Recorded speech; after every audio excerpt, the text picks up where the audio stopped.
waktu kau menghormati Tuhan, menetapkan standar hidupnya dengan firman Tuhan, Tuhan yang sanggup mengubah orang. Waktu kau menjadi orang yang hidup menghormati Tuhan, kau nggak perlu sibuk cari muka. Kau nggak pernah sibuk jilat kanan kiri. Nggak usah cari muka, karena kau sudah punya muka, amin. Orang yang cari muka itu yang mukanya belum jelas. Kalau kita mukanya sudah jelas, nggak usah cari-cari muka, amin. Cari Tuhan. Waktu kau hidup menyenangkan Tuhan, Tuhan yang mengangkat dan menjamah hati kepala istana, sehingga dia memberi kasih dan sayang kepada siapa? Daniel dan teman-temannya. Nggak usah kita sibuk hal-hal yang lain. Karena Alkitab berkata, diberkatilah orang yang mengandalkan Tuhan. Saya berpuasa, Bu. Waktu saya berdoa, saya berpuasa. Tiba-tiba dalam pengumuman, saya lulus. Padahal semua yang lulus itu pakai uang pelicin sama orang dalam. Tapi Tuhan membela saya. Siapa yang bisa menggerakkan hati orang-orang yang di atas yang punya keputusan, yang berhak mengambil keputusan? Hanya Tuhan. Bahkan Alkitab berkata hati raja itu seperti batang air di tangan Tuhan.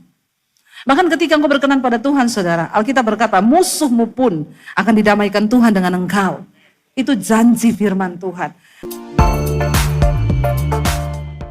Kami perlu Tuhan dalam hidup kami. Kami perlu Engkau sebagai penuntun langkah kami, Tuhan. Sebab kami tidak bisa berjalan sendiri tanpa Tuhan di hidup kami. Karena itu Bapa, kami datang malam ini menyerahkan seluruh hidup kami dalam tangan-Mu. Tuntun kami lewat kebenaran firman-Mu. Urapi hamba-Mu yang tidak ada apa-apanya.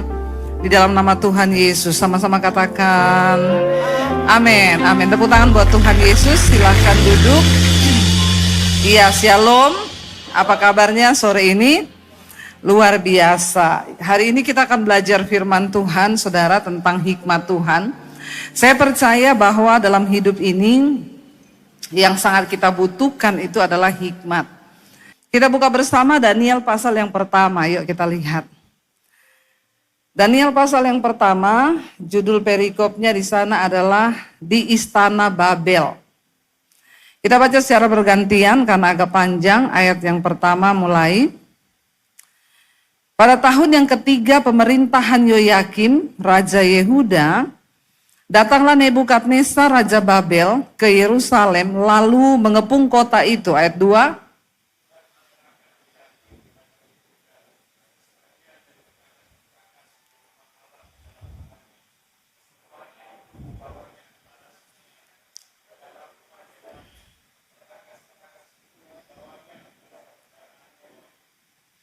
Ayat 3, lalu raja bertitah kepada Aspenas, kepala istananya, untuk membawa beberapa orang Israel yang berasal dari keturunan raja dan dari kaum bangsawan. Ayat 4.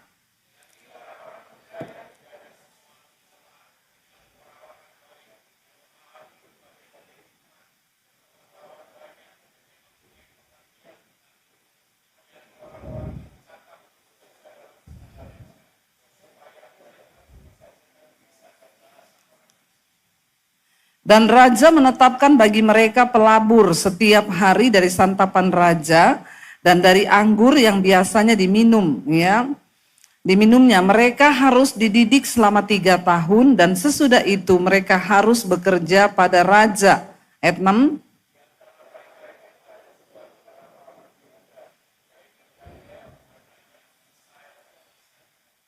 Saudara, kalau kita melihat dan membaca di sini ada satu kisah ketika pada tahun yang ketiga pemerintahan Raja Yoyakim di Israel, Nebukadnezar Raja Babel itu menyerang ke Yerusalem. Dan akhirnya Yerusalem ditaklukkan, bahkan perkakas di rumah Tuhan di bait Allah itu dibawa ke Babel untuk menjadi penyembahan berhala di rumah dewa di Babel. Lalu ketika itu raja bertitah kepada Aspenas, itu pegawai istana, raja bilang, pilih beberapa orang pemuda, mereka itu yang masih muda, dan yang dari keturunan raja dan bangsawan, untuk dibawa ke Babel, bukan untuk perbudakan, tapi mereka akan bekerja di kantor pemerintahan di Babel. Ya, berarti ini adalah orang-orang pilihan, bukan orang sembarangan. Lalu di sana terpilih ya, kita tahu bersama dikatakan tadi Daniel, Sadrak, Mesak dan Abednego Itu nama-nama mereka sebelum diganti di Babel. Dikatakan tadi ayat yang keempat, coba kita baca, siapa yang dipilih saudara, yang masuk ke kriteria yang dipilih oleh raja, yakni apa? Ayat yang keempat, baca bersama lagi dengan suara yang keras, yakni orang-orang muda yang tidak ada sesuatu cela, yang berperawakan baik, yang memahami berbagai-bagai hikmat, berpengetahuan banyak, dan yang mempunyai pengertian tentang ilmu, yakni orang-orang yang cakap untuk bekerja dalam istana raja, supaya mereka diajarkan tulisan dalam bahasa orang Kasdim. Untuk bekerja di kerajaan Nebukadnezar itu adalah istana tempat penyembahan berhala yang tidak mengenal Tuhan. Disuruh pilih orang-orang muda, yang pertama dikatakan yang tidak bercela lakunya. Dan juga yang memiliki banyak hikmat.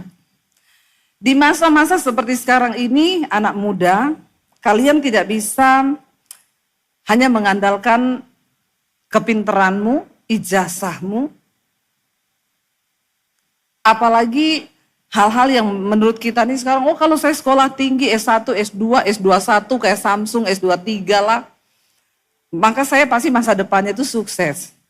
Hikmat itu nggak ada hubungannya dengan pelajaran di sekolah. Hikmat itu tidak ada hubungannya dengan ijazah yang kau miliki. Apa yang bisa membuat nilai dirimu itu berarti waktu kau punya hikmat Tuhan. Ketika Raja Nebukadnezar memilih orang-orang muda untuk bekerja di istananya, itu istana tempat penyembahan berhala loh. Tapi dia pilih orang-orang yang pertama tidak bercela. Saudara, saya percaya bahwa hikmat itu hanya ada pada Tuhan, kata firman Tuhan. Hikmat itu sesuatu yang akan kecerdasan, kebijaksanaan yang Tuhan berikan, tidak kepada semua orang loh. Dan hanya orang-orang yang punya hikmat yang akan menjadi orang-orang yang dipilih oleh Tuhan di akhir zaman. Ya, dan bukan hanya Tuhan yang memilih, bahkan di kerajaan di Babel yang tidak mengenal Allah, bahkan itu penyembah berhala, mereka memilih orang-orang yang punya hikmat. Jadi anak-anak muda, tolong hari ini isi hidupmu dengan hikmat Tuhan. Minta hikmat Tuhan turun dalam hidupmu, karena hanya itu yang akan membedakan engkau dengan orang dunia. Amin. Enggak ada yang lain. Waktu kita ini penuh dengan hikmat Tuhan, di sana dikatakan, yakni orang-orang muda yang tidak ada sesuatu cela. Apa itu cela? Cela itu dosa, cela itu noda. Saya berdoa supaya sekalian semua anak-anak muda di sini, mari jaga hidup di dalam kekudusan. Amin. Kunci untuk kita punya hikmat Tuhan itu, kita harus berjalan dalam kekudusan tanpa cela. Yang sudah punya pacar berapa banyak di sini? Tolong angkat tangan. Yang sudah pacaran, angkat tangan. Ya, yang sudah pacaran. Kalau masih di bawah 20 tahun, enggak usah pacaran ya. Yang di bawah 20 tahun, enggak usah pacaran. Ya, kau itu belum mengerti tentang hidup ini, enggak usah pacaran. Cuma buang pulsa, buang ongkos, buang pikiran, buang tenaga. Ya, jadi yang masih di bawah 20, enggak usah pacaran. Katakan,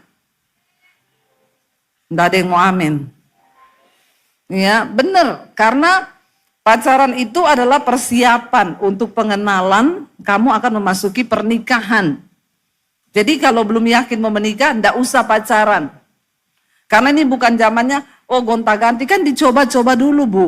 Ya, emang kau pikir nih apaan mau dicoba-coba? Jangan ya saudara, kita ini orang percaya anak Tuhan. Hanya orang-orang yang hidup dalam kekudusan yang akan diberi hikmat yang berlimpah-limpah.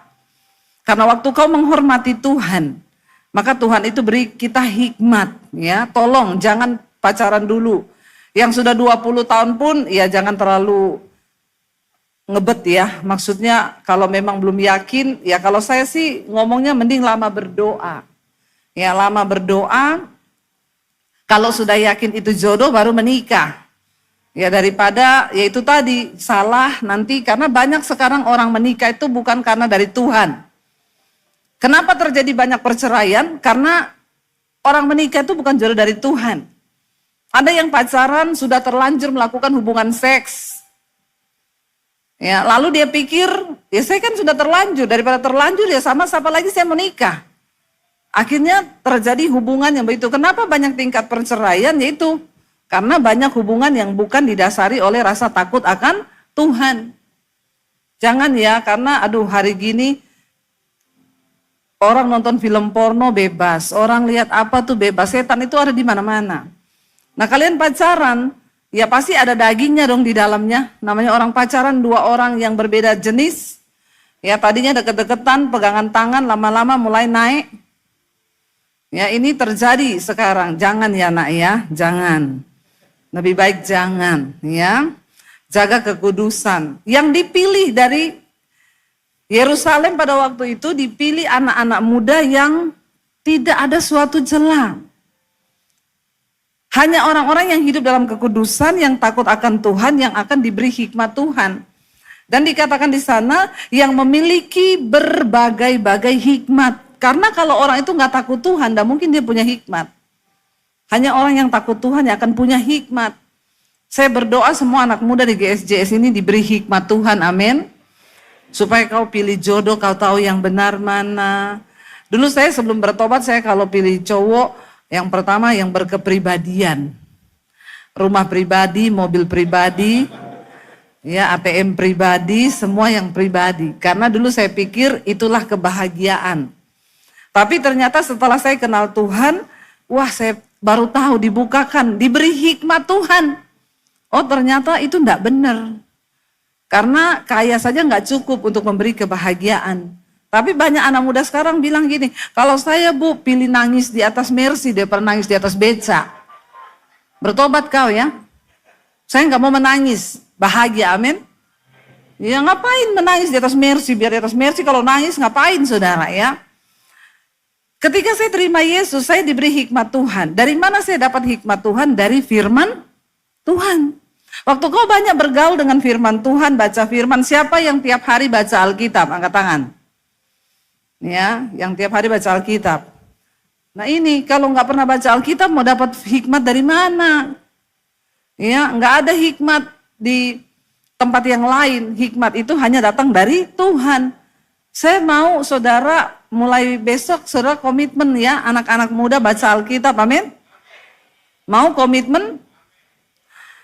Nggak usah disuruh baca 5 pasal, tolong dikasih tugas nih ya. Nggak usah 5 pasal, nanti kebelengeran, malah nggak ada yang dilakukan. Mulai baca dari kitab Amsal. Ya, mulai besok baca Amsal pasal yang pertama. Lalu dapatnya apa? Tolong ditaruh di story Instagram. Amin. Saudara belajar mendapatkan sesuatu, dan saudara juga mulai belajar untuk memberitakan firman. Amin. Enggak apa-apa, nanti temanmu bilang, kok sekarang rohani? Puji Tuhan. Tiap hari angkat satu ayat Amsal yang memberkati hidupmu. Coba, bagaimana kalian bisa punya hikmat Tuhan kalau enggak pernah baca Alkitab? Sumber dari hikmat Tuhan itu adalah dari firman Tuhan. Kita ada di zaman yang begitu ke depan ini persaingan itu begitu luar biasa. Ini seperti hal keadaan ini ketika Raja Nebukadnezar hendak memilih orang-orang pilihan untuk dibawa menjadi pegawai di istana raja. Pada zaman itu saudara, yang lain itu dibawa sebagai tawanan, sebagai budak di Babel. Tapi pemuda-pemuda ini dipilih menjadi pegawai di istana raja. Dan mereka dikasih makan makanannya raja. Coba baca ayat yang berikutnya dikatakan di sana. Ayat yang ke-7 tadi. Pemimpin pegawai istana itu memberi nama lain kepada mereka. Ya, jadi lihat tadi perhatikan. Tadi nama mereka itu adalah di sana Daniel, Hanaya, Misael dan Asaria. Sampai di Babel nama itu harus diganti. Karena nama-nama mereka ini adalah memiliki arti nama yang sangat luar biasa sebenarnya, yang ada kaitannya dengan Tuhan. Ketika sampai di Babel, ya pemimpin pegawai istana memberi nama lain kepada mereka. Daniel dinamainya apa? Beltsasar, Hanaya dinamainya apa? Sadrak. Lalu Misael dinamainya apa? Mesak. Dan Asarya dinamainya apa? Abednego. Jadi ini adalah nama pengganti mereka di Babel. Nama-nama dewa-dewa Babel. Padahal tadinya nama mereka itu nama yang penuh arti Alkitabiah. Daniel itu artinya dan itu hakim, Iel Allah. Jadi Daniel itu artinya Allah adalah hakimku. Ya, sampai di sana diganti jadi Beltsasar, nama dewa yang ada di Babel. Tapi ketika nama mereka diganti, apakah hidup mereka berubah? Tidak. Raja Babel berkehendak mengganti nama mereka supaya hidup mereka juga berubah. Tidak percaya lagi kepada Allah Israel. Tapi yang namanya iman itu kan dari dalam. Waktu orang penuh hikmat Tuhan, hidup dalam kekudusan, takut akan Allah, mereka tidak bisa digoncangkan, saudara. Kita lihat ayat yang ke-7, ayat yang ke-8. Baca bersama 1, 2, 3. Daniel berketetapan untuk tidak menajiskan dirinya dengan santapan raja dan dengan anggur yang biasa diminum raja. Dimintanyalah kepada pemimpin pegawai istana supaya ia tidak usah menajiskan dirinya. Mereka yang terpilih untuk bekerja di istana raja, mereka itu diberi makan makanannya raja. Diberi wine, anggurnya raja. Saya mau tanya, kira-kira kalau kalian yang terpilih, masuk di istana, lalu disuruh makan makanannya itu bertentangan dengan hukum bangsamu pada waktu itu, dengan agama, bahkan tidak boleh menajiskan diri dengan minum anggur. Kira-kira kalian pilih yang mana? Wah, itu kalau kita pasti sudah selfie ya. Makanan raja di sini selfie, anggur raja di foto selfie, upload di story kan. Makan makanan raja, minum anggurnya raja. Udah kelihatan gak berhikmat semua itu? Ya, baru ditawari makanan raja saja sudah tergoda. Tapi Daniel, Sadrak, Mesak, Abednego, mereka tidak tergoda. Dengan jelas Alkitab berkata mereka menetapkan diri untuk tidak menajiskan hidup mereka dengan anggur, minuman, dan dengan makanan santapan raja. Karena mereka tahu itu akan menajiskan mereka. Orang yang punya hikmat Tuhan, yang akan diangkat tinggi oleh Tuhan, mereka tahu beradaptasi dengan lingkungan. Sekarang banyak anak muda kalau saya tanya, kenapa kamu merokok? Ya gimana Bu, di kampus saya semua orang merokok. Goblok nggak? Blok. Maaf ya, maaf. Ya, iya. Jangan jadi orang yang ikut-ikutan. Tetapkan prinsipmu, tetapkan hatimu, hormati Tuhan, maka Tuhan akan menghormati engkau. Dan kalau engkau dihormati Tuhan, hidupmu diangkat tinggi oleh Tuhan. Katakan, amin. Jangan ikut-ikutan. Orang yang punya hikmat Tuhan, dia menetapkan satu prinsip hidup yang tidak bisa tergoyah. Ya, ya saya merokok Bu, orang teman-teman saya semua merokok. Saya minum Bu, orang teman-teman saya semua minum. Ya biar mereka mau minum, biar mereka mau merokok. Ya kamu tetap tentukan standar. Anak saya bilang, teman-temanku semua merokok Mam, yang cewek merokok. Apalagi yang cowok. Ya, tapi saya bilang sama dia, kamu kalau jatuh cinta jangan sama laki-laki yang merokok. Apalagi yang dugem. Ya, apalagi yang mabok. Jadi anak saya punya standar. Biar yang ganteng naksir, ya, biar mau lulusan apa, ya ganteng sih Mam, nyambung sih, tapi merokok, nggak jadi, kecuali dia mau berhenti rokok dulu. Itu namanya kamu punya standar, punya nilai. Waktu kamu punya hikmat Tuhan, kamu yang menetapkan standar dirimu, apalagi yang perempuan-perempuan ini saya mau bilang ya, jangan turunkan nilai dirimu, ya, karena perubahan lingkungan yang ada di sekitarmu, amin. Ketika saya bertobat, saya nggak mau sembarang jatuh cinta. Karena saya sudah diubahkan, hidup saya dikuduskan, saya diangkat oleh Tuhan. Ya, dan wanita super hanya untuk pria super. Baby Teguh. Iya toh, rugi.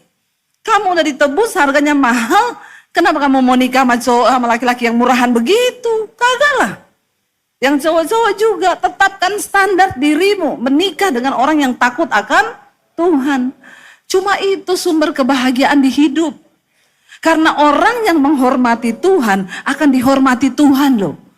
Itu kata firman Tuhan. Dan saudara bayangkan kalau kau dihormati Tuhan. Kita dihormati manusia aja seneng. Apalagi kalau dihormati Tuhan, seneng enggak? Wow, itu luar biasa.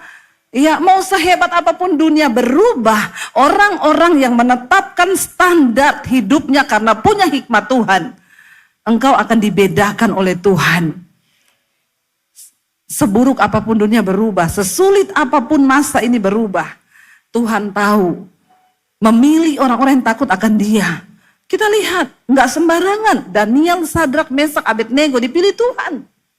Lalu dikatakan saudara ketika dia ditawari untuk makan makanannya raja, karena raja beri perintah. Apa yang saya makan, itu yang mereka makan. Apa yang saya minum, itu yang harus mereka minum. Tapi mereka tahu makanan dan minuman itu menajiskan diri mereka dan mereka tidak mau. Coba lihat saudara, dikatakan di sana, Daniel berketetapan untuk tidak menajiskan dirinya, tadi ayat 8, dengan santapan raja dan dengan anggur yang biasa diminum raja. Dimintanyalah kepada pemimpin pegawai istana itu supaya ia tidak usah menajiskan dirinya. Ayat 9 baca bersama, maka apa? Maka Allah mengaruniakan kepada Daniel apa? Kasih dan sayang dari pemimpin pegawai istana itu. Saudara, waktu kau menghormati Tuhan, menetapkan standar hidupnya dengan firman Tuhan, Tuhan yang sanggup mengubah orang. Sehingga Daniel tadinya tidak punya ordal loh. Ini pemimpin kepala istana ordal enggak? Ngerti ordal kan? Apa itu ordal? Saya pikir pada nggak tahu lagi ya. Sekarang ini kan orang bilang kalau mau apa harus pakai ordal. Saya dengar banyak orang kesaksian, Bu, doakan saya ya. Saya ini mau mendaftar ke sini mau cari kerja. Tapi dengar-dengar di situ harus ada ordal. Waktu engkau hidup takut Tuhan, Alkitab berkata Tuhan mengaruniakan kepada Daniel sehingga Tuhan menggerakkan hati kepala istana. Ini orang paling dalam-lamnya istana ini. Karena dia kepala istana. Untuk memberikan kasih dan sayangnya kepada siapa? Daniel. Waktu kau menjadi orang yang hidup menghormati Tuhan, kau nggak perlu sibuk cari muka. Kau nggak pernah sibuk jilat kanan kiri. Nggak usah cari muka, karena kau sudah punya muka, amin. Orang yang cari muka itu yang mukanya belum jelas. Kalau kita mukanya sudah jelas, nggak usah cari-cari muka, amin. Cari Tuhan.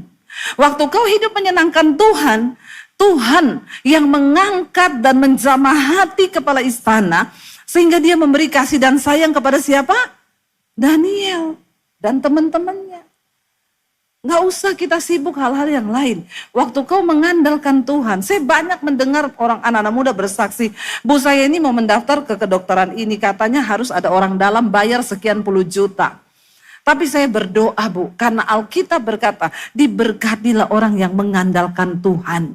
Saya berpuasa, Bu.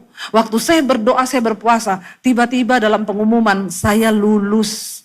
Padahal semua yang lulus itu pakai uang pelicin sama orang dalam. Tapi Tuhan membela saya.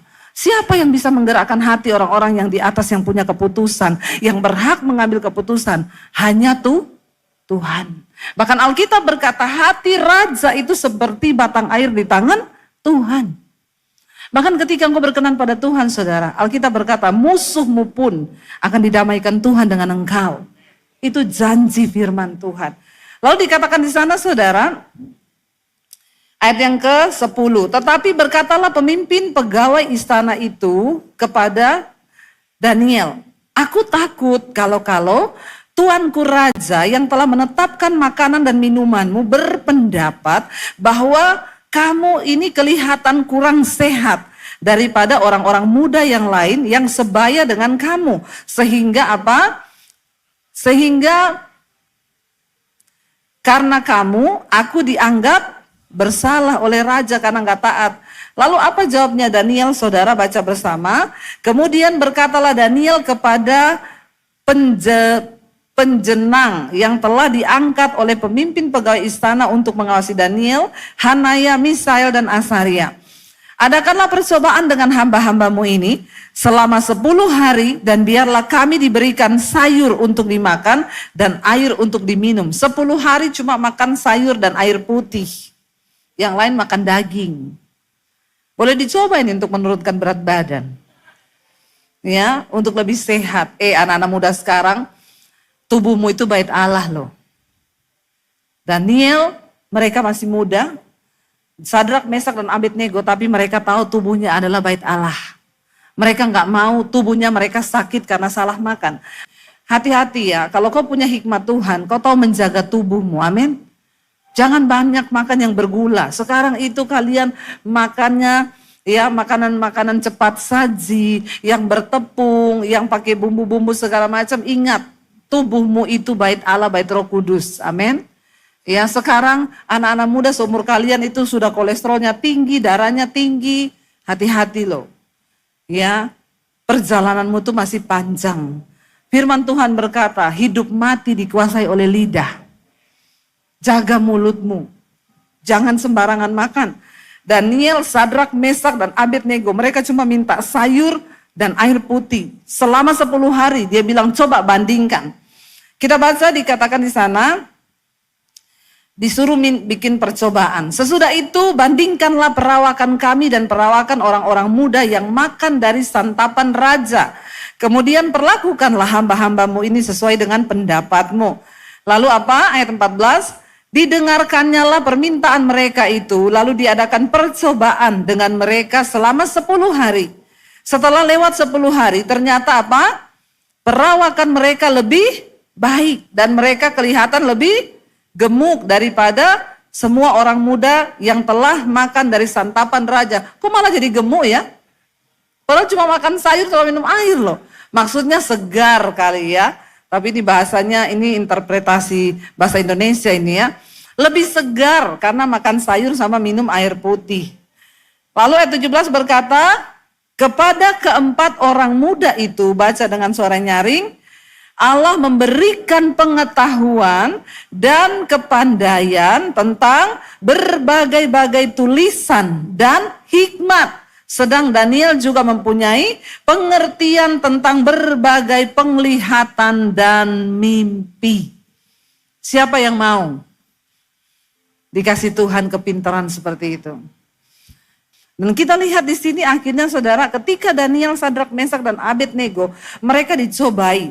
Dikatakan di sana, ya mereka itu lebih baik ya dan kelihatan lebih segar daripada semua, ayat 16. Kemudian penjenang itu selalu mengambil makanan mereka dan anggur yang harus mereka minum, lalu memberikan sayur kepada mereka. Kepada keempat orang muda itu Allah memberikan pengetahuan dan kepandaian berbagai-bagai hikmat ya. Ayat yang ke-18, setelah lewat waktu yang ditetapkan raja bahwa mereka sekalian harus dibawa menghadap, maka apa? Dibawalah mereka ke pemimpin pegawai istana itu ke hadapan Nebukadnezar. Ayat 19 baca bersama. Raja bercakap-cakap dengan mereka dan di antara mereka sekalian itu tidak didapati yang setara dengan Daniel, Hanaya, Misael, dan Asaria. Maka bekerjalah mereka itu pada raja dalam tiap-tiap hal yang memerlukan kebijaksanaan dan pengertian. Yang ditanyakan raja kepada mereka, didapatinya bahwa mereka apa? 10 kali lebih cerdas daripada semua orang berilmu dan semua ahli jampi di seluruh kerajaannya. Daniel ada di sana sampai tahun pertama pemerintahan Kores. Wow enggak? Saudara nangkep dengan apa yang kita baca ini?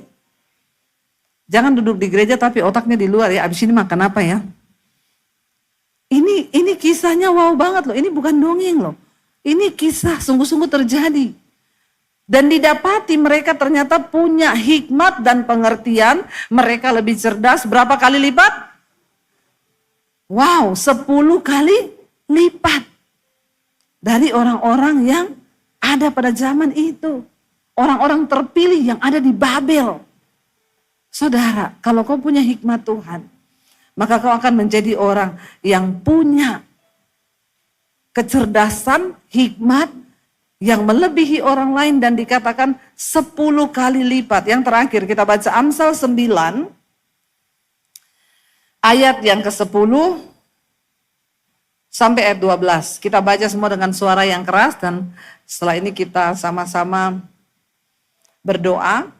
Amsal 9 ayat yang ke-10 sampai ayat yang ke-12. Baca bersama 1, 2, 3. Permulaan hikmat adalah takut akan Tuhan. Dan mengenal yang Maha Kudus adalah pengertian. Karena oleh aku umurmu diperpanjang dan tahun-tahun hidupmu ditambah. Ayat 12. Jikalau engkau menjadi bijak, kebijakanmu itu bagimu sendiri. Jikalau engkau mencemooh, engkau sendirilah yang akan menanggungnya. Dikatakan bahwa permulaan hikmat ialah takut akan Tuhan. Dan mengenal yang Maha Kudus itulah pengertian. Siapa yang mau belajar hidup takut akan Tuhan? Kita semua mau belajar ya. Bagaimana hidup takut Tuhan? Jauhi dosa, bertobat, hormati Tuhan. Dan mengenal yang Maha Kudus itulah pengertian. Percakapan dengan perempuan Samaria. Ayat yang pertama, ketika Tuhan Yesus mengetahui bahwa orang-orang Farisi telah mendengar bahwa ia memperoleh dan membaptis murid lebih banyak daripada Yohanes, meskipun Yesus sendiri tidak membaptis, melainkan murid-muridnya. Ia pun meninggalkan Yudea dan kembali lagi ke Galilea. Ia harus melintasi daerah Samaria. Maka sampailah ia ke sebuah kota di Samaria yang bernama Sikar, dekat tanah yang diberikan Yakub dahulu kepada anaknya Yusuf. Di situ terdapat sebuah sumur Yakub. Yesus sangat letih oleh perjalanan. Karena itu ia duduk di pinggir sumur itu hari kira-kira pukul 12. Saudara, dikatakan ketika itu Yesus melintasi daerah Samaria ketika dia akan kembali ke daerah Galilea. Dan dikatakan di sana ketika Yesus tiba di sebuah sumur, yaitu adalah sumur Yakub, yang dahulu Yakub pernah hidup dari sumur itu dan ternaknya, dan sumur itu dulu diberikan kepada Yusuf anaknya. Lalu di situ Tuhan Yesus tiba di sumur itu kira-kira pukul 12 siang, saudara. Jam 12 siang itu biasanya orang lagi tidak datang ke sumur karena itu sudah siang. Sumur itu adalah satu tempat di mana orang dapat mengambil air, dan sumur itu biasanya ramai hanya di jam-jam tertentu. Di jam-jam ketika orang membutuhkan air, biasanya itu pagi dan sore menjelang malam. Pada pagi hari orang akan datang ke sumur. Kenapa? Karena mereka akan memulai aktivitas mandi, mencuci, memasak, dan lain sebagainya. Itu sangat membutuhkan air di pagi hari. Sebaliknya, ketika malam hari, sore menjelang malam, itu juga orang akan datang ke sumur. Kenapa? Karena mereka akan mandi dan menyelesaikan segala aktivitas pada hari itu dan akan masuk kepada malam hari. Jadi orang datang ke sumur itu ada 2 jam yang sangat penting, yaitu pagi dan juga sore hari. Ketika Yesus tiba di sumur itu jam 12 siang. Kalau siang itu biasanya apalagi di daerah padang gurun itu pasti panas sekali, saudara. Dan pasti sepi, sumur tidak ada orang. Yesus tiba di sumur itu jam 12 siang. Alkitab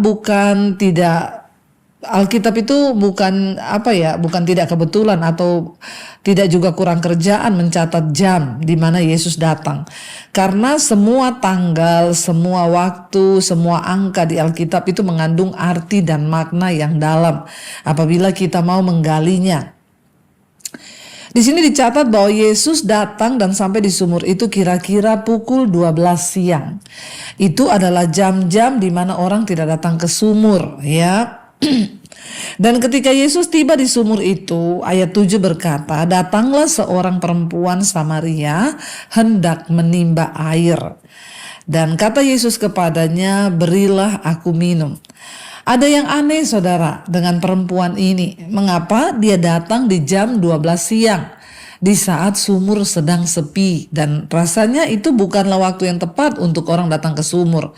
Tapi perempuan ini datang di jam 12 siang, kata firman Tuhan. Lalu perempuan ini datang, dia menimba air. Lalu Yesus berjumpa dengan perempuan ini. Setiap kisah di dalam Alkitab itu bukanlah terjadi secara kebetulan. Pasti ada tujuannya dan pasti ada nilai yang bisa kita pelajari dari setiap kisah yang tercatat di dalam Alkitab. Dan di sana dikatakan perempuan ini datang hendak menimba air untuk kebutuhannya. Lalu Yesus berkata kepadanya, "Berilah aku minum." Saya percaya bukan secara kebetulan, dan Yesus bukan tidak tahu, karena Yesus adalah Tuhan, dia berkuasa, dia maha tahu, dan dia tahu segalanya. Yesus tahu kalau di jam 12 siang itu akan datang seorang wanita ya ke sumur itu, saudara. Makanya perhatikan, tidak ada sesuatu yang terjadi secara kebetulan di hidup kita, termasuk peristiwa ini. Yesus sengaja mampir di sana jam 12 siang karena Yesus tahu akan datang seseorang yang akan menimba air di sana, dan ternyata itu adalah wanita dan perempuan Samaria ini. Yesus berkata, "Berilah aku minum." Sebab murid-muridnya telah pergi ke kota untuk membeli makanan. Yesus sendirian di sumur itu. Murid-muridnya lagi pergi ke kota untuk mencari makan. Maka kata perempuan Samaria itu kepadanya, "Masakan engkau seorang Yahudi minta minum kepadaku seorang Samaria?" Sebab memang saat itu orang Yahudi tidak bergaul dengan orang Samaria. Ya, pada zaman itu pantang, saudara, bagi orang Yahudi untuk bergaul, berbicara kepada orang Samaria. Ya, demikian sebaliknya. Jadi mereka bermusuhan. Ya, tidak boleh omongan, tidak boleh bertegur sapa, apalagi meminta sesuatu. Makanya wanita ini berkata, "Ya, engkau kan orang Yahudi. Ya, masa engkau minta minum kepada orang Samaria?" Dan dikatakan di sana bahwa ketika itu, ya, wanita ini menjawab Yesus, saudara. Dia berkata, "Ya, masa engkau orang Yahudi minta air kepada orang Samaria?" Yesus menjawab kepada dia, "Jikalau engkau tahu tentang karunia Allah, dan siapakah dia yang berkata kepadamu, 'Berilah aku minum,' niscaya engkau telah meminta kepadanya, dan ia telah memberikan kepadamu air hidup." Yesus menjawab wanita ini dengan berkata, "Jikalau engkau tahu tentang karunia Allah," ya. Apa yang dimaksud Yesus di sini, jikalau engkau tahu tentang karunia Allah? Adalah sebuah kasih karunia ketika kita ini dipilih oleh Tuhan untuk bertobat, ketika kita ini dipilih oleh Tuhan untuk mengenal Dia sebagai Tuhan dan Juru Selamat. Itu adalah sebuah kasih karunia karena kita tahu ya kita diselamatkan bukan karena perbuatan baik, dan Injil keselamatan bahkan kasih karunia Allah itu tidak datang hanya untuk orang Yahudi atau orang Samaria, tetapi kepada siapa Allah mau memberikan kasih karunia itu. Dan Yesus berkata kepada perempuan ini, "Seandainya jikalau engkau tahu tentang karunia Allah." Wanita ini tidak mengerti bahwa dia ini dipilih oleh Tuhan. Dia tidak tahu bahwa berperjumpaan dengan Yesus itu tidak semua orang bisa mengalami. Saya selalu berkata, untuk menjadi seorang yang percaya kepada Kristus memang itu adalah sebuah pilihan, saudara. Ya, kita nggak bisa berusaha, kita tidak bisa memaksakan, itu adalah kehendak Tuhan. Makanya perempuan ini tidak tahu bahwa adalah sebuah kasih karunia ketika Yesus itu datang menemuinya, karena tidak sembarang orang ya bisa berjumpa dengan Tuhan Yesus kalau nggak dipilih oleh Tuhan.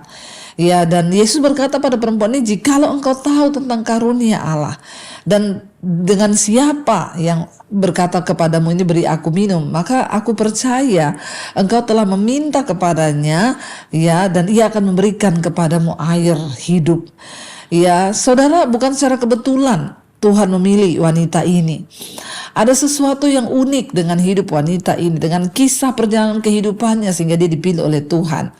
Ya, dan memang Tuhan tuh memilih, ya, dia tidak pandang masa lalu kita, dia nggak lihat ya kekotoran kita, dia nggak lihat dosa kita. Ketika kita menerima kasih karunia Tuhan, maka kita akan menerima keselamatan itu. Lalu kata perempuan itu kepadanya, "Tuhan, ya, engkau tidak punya timba dan sumur ini amat dalam. Dari manakah engkau akan memperoleh air hidup itu?" Wanita ini sangat tidak menyadari dan tidak mengetahui siapa yang sedang berbicara kepada dia, sehingga dia hanya dia hanya bisa menerima segala sesuatu secara logika manusia dengan akalnya yang begitu terbatas, sehingga dia bertanya pada Yesus, ya bagaimana engkau bisa memberikan aku air hidup? Kau tuh gak punya timba.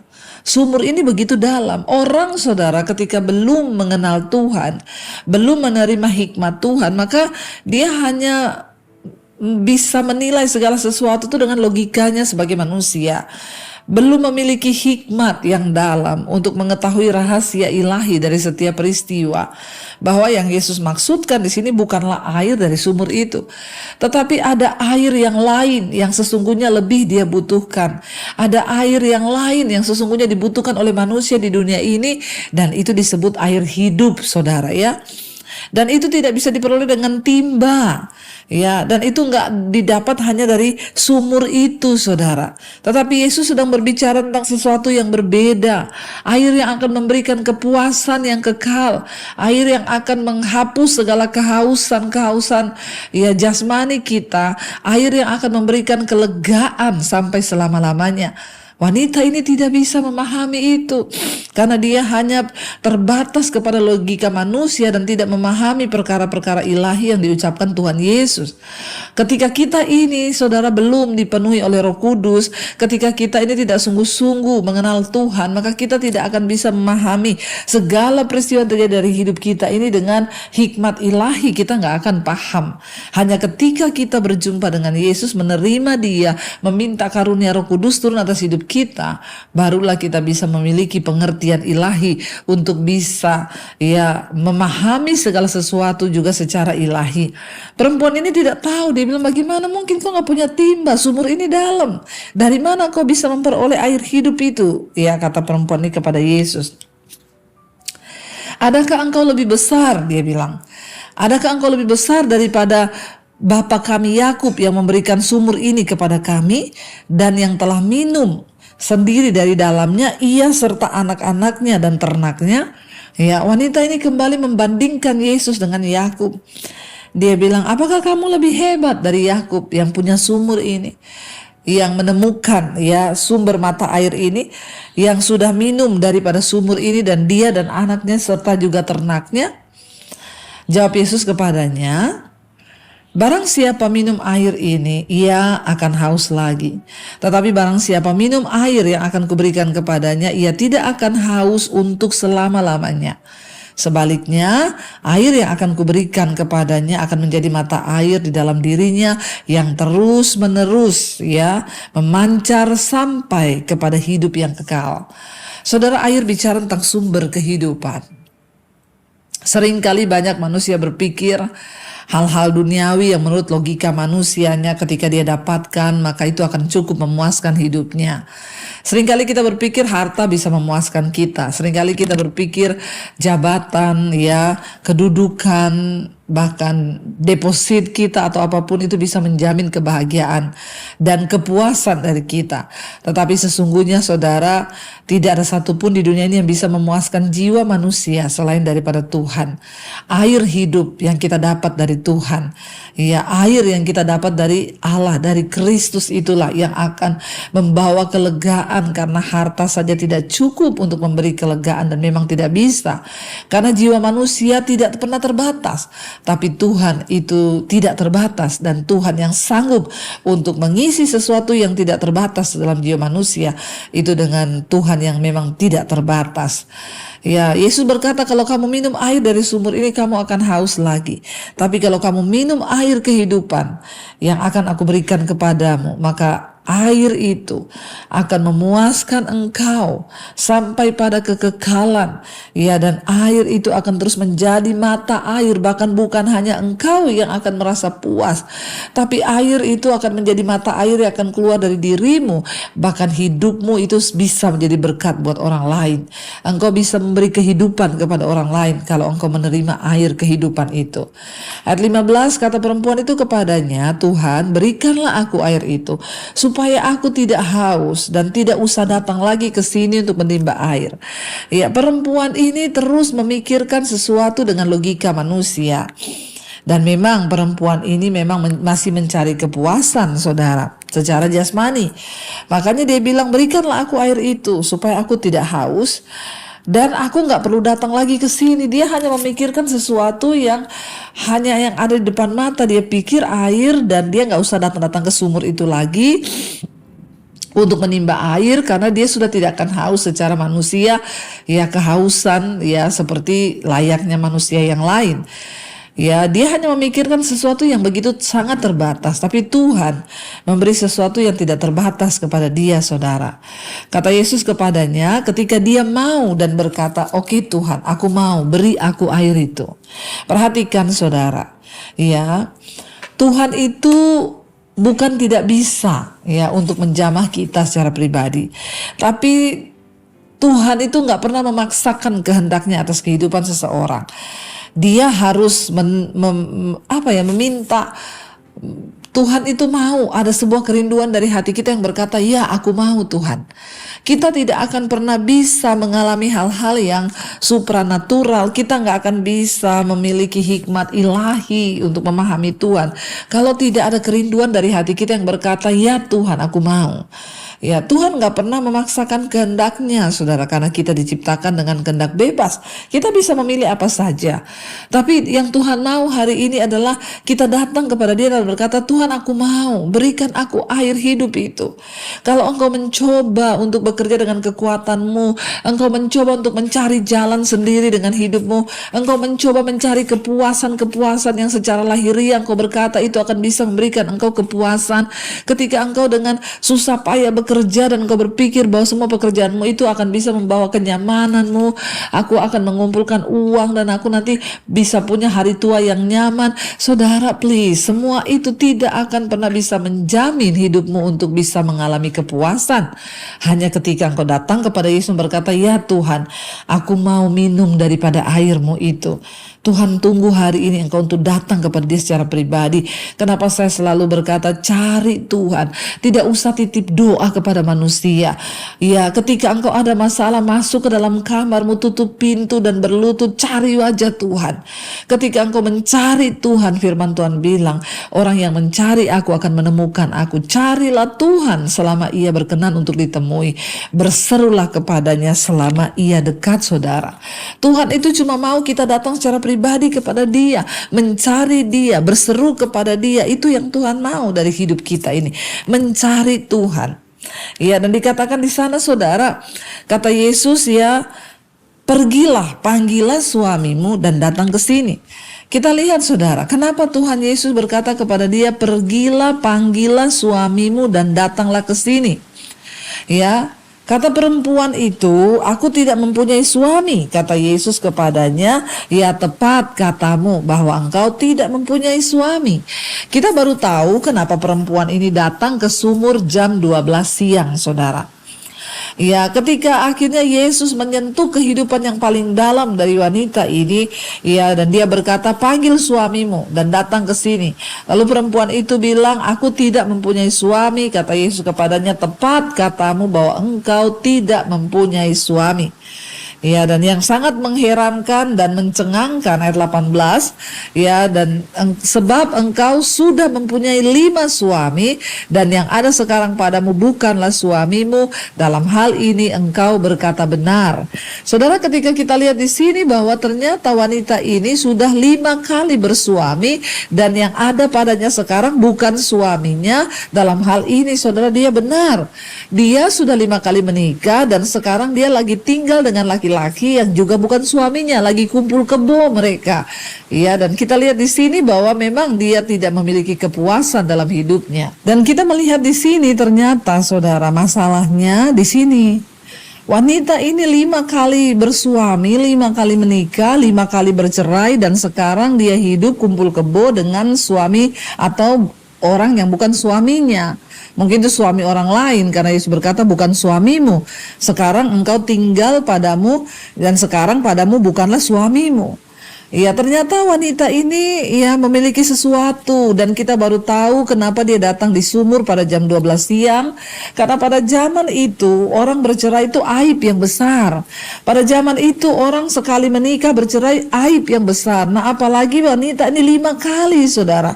Mungkin dia sudah dianggap sebagai pelacur, perempuan yang tidak benar, dan dia saat ini dalam posisi sedang kumpul kebo, tinggal bersama dengan laki-laki lain yang bukan suaminya. Dan Yesus berkata, ya benar ya, engkau sudah 5 kali menikah dan ya yang sekarang ada padamu bukan suamimu. Ternyata sekarang kita baru tahu kenapa perempuan ini datang ke sumur jam 12 siang, karena dia malu ketemu dengan orang. Kalau dia datang pagi itu waktu-waktunya sumur banyak orang, kalau dia datang sore juga itu waktu-waktunya sumur banyak orang. Dia datang jam 12 siang supaya tidak ada orang. Ternyata Yesus yang menunggu dia di sana. Saudara perhatikan, sangat menarik kisah ini. Yesus itu peduli dengan setiap kita, dengan orang yang merasa sebagai sampah masyarakat. Yesus peduli dengan siapapun kita hari ini. Ya mungkin kita merasa dosa kita terlalu besar, mungkin kita merasa kita kotor, kita nggak layak. Tapi percayalah, Tuhan tertarik dengan hidupmu. Dan Yesus sangat tahu ada seorang perempuan yang tertolak di masyarakat, yang tidak punya lagi kepercayaan diri. Mungkin engkau berkata hari ini, sudah gagal aku, banyak dosa yang aku lakukan. Ayo bangkit saudara, masih ada harapan bagimu karena Yesus peduli dengan setiap kita. Yesus peduli dengan orang-orang yang mau sungguh-sungguh datang kepada dia dan hidupnya untuk diubahkan, saudara. Dan Yesus berkata kepada perempuan itu, ya bayangkan kalau orang sekali nikah bercerai mungkin masih biasa. 2 kali nikah bercerai ya ada yang banyak seperti itu. 3 kali ini sudah mulai agak lain, saudara. 4 kali nikah bercerai ini sudah aneh, saudara. Tapi orang kalau 5 kali nikah lalu bercerai lagi, ini sih benar-benar sudah tidak wajar atau abnormal. Nah, wanita ini dianggap abnormal di masyarakat. Ya, dia berharap pasti tidak adalah orang menikah tidak berharap untuk bahagia. Dia berharap dengan pernikahannya pertama dia akan berbahagia dan dia bisa menemukan segala kehausan dalam jiwanya. Tetapi ternyata itu tidak terjadi. Lalu dia bercerai dengan suami yang pertama, dia menikah dengan suami yang kedua lebih berhati-hati karena dia pikir saya sudah gagal yang pertama, ini yang kedua saya harus sungguh-sungguh memilih yang terbaik supaya aku bisa memuaskan jiwaku dan mendapatkan jawaban atas setiap keperluan hidupku. Dan ternyata dia tidak menemukan itu pada suami yang kedua. Lalu dia bercerai. Lalu dia menikah lagi untuk yang ketiga dengan sebuah harapan yang lebih besar lagi bahwa aku akan menemukan kebahagiaan bersama suami yang ketiga. Tapi ternyata juga gagal. Dia menikah lagi yang keempat, pasti super hati-hati, saudara. Karena sudah gagal 3 kali. Yang keempat pun dia mengharapkan yang sama. Tapi ternyata pun dia menemukan kekecewaan. Sampai akhirnya yang kelima, saudara. Dia masih berusaha untuk menikah yang kelima kali. Tentunya sudah sangat-sangat dia memilih yang terbaik, tapi ternyata juga gagal. Dan hari ini dia sedang kumpul kebo dengan laki-laki lain yang mungkin dia berpikir untuk apa menikah, lebih baik saya kumpul kebo supaya nggak cerai lagi, saya hidup seperti ini saja. Dan akhirnya saudara, dia berjumpa dengan Tuhan Yesus. Kenapa Yesus bicara tentang kehausan? Kenapa Yesus berkata kalau engkau memperoleh air hidup itu, maka engkau tidak akan haus lagi, akan ada kepuasan dalam dirimu. Setiap manusia memiliki kepuasan yang berbeda-beda dalam kehidupannya. Hari ini apa yang sedang kau cari? Hari ini dahaga apa yang sedang kau coba penuhi? Ada orang yang haus akan perhatian, ada orang yang haus akan uang, ada orang yang haus, tetapi percayalah semua kehausan itu hanya sesuatu yang sifatnya sementara dan duniawi yang tidak akan pernah memberikan kepadamu kepuasan yang kekal. Hanya Tuhan yang sanggup memberikan kita kepuasan yang kekal ketika kita datang kepada dia dan meminum air itu. Ayat 19 kata perempuan itu kepadanya, Tuhan nyata benar sekarang padaku bahwa engkau seorang nabi. Ya, perempuan ini mulai berpikir siapa orang ini, saudara. Kenapa dia bisa mengetahui apa yang sedang terjadi dengan hidupku? Perempuan ini merasa heran. Ya, tetapi mulai keluar sebuah pernyataan dari dirinya bahwa engkau ini bukan orang biasa. Pada zaman itu nabi dianggap seseorang yang sangat luar biasa, seorang utusan Tuhan. Ya, dan wanita ini berkata, nenek moyang kami menyembah di atas gunung ini, tetapi kamu katakan bahwa Yerusalemlah tempat orang menyembah. Zaman dulu saudara, orang Yahudi kalau pergi menyembah, mereka akan datang ke Yerusalem sebagai kota kudus. Di sana ada bait Allah, tempat orang berjumpa dengan Tuhan. Orang Samaria, suku-suku yang lain akan mencari Tuhan di gunung, di tempat yang tinggi, karena memang pada zaman dulu Tuhan sering menampakkan dirinya di gunung-gunung, di tempat yang tinggi. Tetapi kata Yesus kepadanya, 21, percayalah kepadaku hai perempuan, saatnya akan tiba bahwa kamu akan menyembah Bapa bukan di gunung ini dan bukan juga di Yerusalem. Ya, kenapa Yesus berkata demikian saudara? Ya, Yerusalem dulu memang Tuhan pernah hadir di sana. Ada bait Allah di sana. Ya, dan dulu pada zaman dulu orang kalau ketemu Tuhan harus datang ke Yerusalem membawa persembahan kambing, domba, darahnya dicurahkan supaya orang bisa ketemu Tuhan lewat perantaraan imam. Itu pun hanya setahun sekali, imam besar yang boleh masuk. Dan kalau imam itu kudus maka persembahannya diterima. Kalau imamnya enggak kudus, imamnya akan mati dan persembahan darah itu tidak diterima. Betapa sulitnya dulu orang ingin ketemu Tuhan. Betapa sulitnya dulu orang ingin mencari pengampunan dosa. Tetapi darah Kristus yang tercurah. Yesus berkata, aku akan merobohkan bait Allah ini dan akan membangunnya kembali dalam waktu 3 hari. Ini adalah sebuah pernyataan Yesus bahwa satu saat engkau tidak perlu lagi datang menyembah ke Yerusalem, karena ada darah Kristus yang sudah tersedia bagimu. Engkau gak perlu mencari Allah di gunung, sebab Tuhan bukanlah Tuhan yang jauh. Ketika lewat perantaraan Kristus mati di atas kayu salib, Tuhan menjadi dekat, dan tabir bait suci itu terbelah menjadi 2 ketika Yesus mati di atas kayu salib. Inilah yang dimaksud oleh Tuhan Yesus. Untuk bisa mencari Tuhan, kita nggak perlu pergi ke Yerusalem. Kita pergi ke Yerusalem hanya untuk bersiarah, melihat tempat-tempat bersejarah di mana Tuhan pernah ada. Tapi kita bisa mencari Tuhan sekarang. Tuhan lebih dekat kepada kita. Pengampunan dosa tidak lagi menjadi sesuatu hal yang begitu rumit, karena Kristus menyelesaikannya di atas kayu salib bagi saudara dan saya. Yesus berkata ayat 22, kamu menyembah apa yang tidak kamu kenal, kami menyembah apa yang kami kenal, sebab keselamatan datang dari bangsa Yahudi. Ya, penyembahan berbicara tentang pengenalan yang benar akan Tuhan. Kita nggak mungkin bisa menyembah Tuhan kalau kita nggak mengenal Dia dengan benar.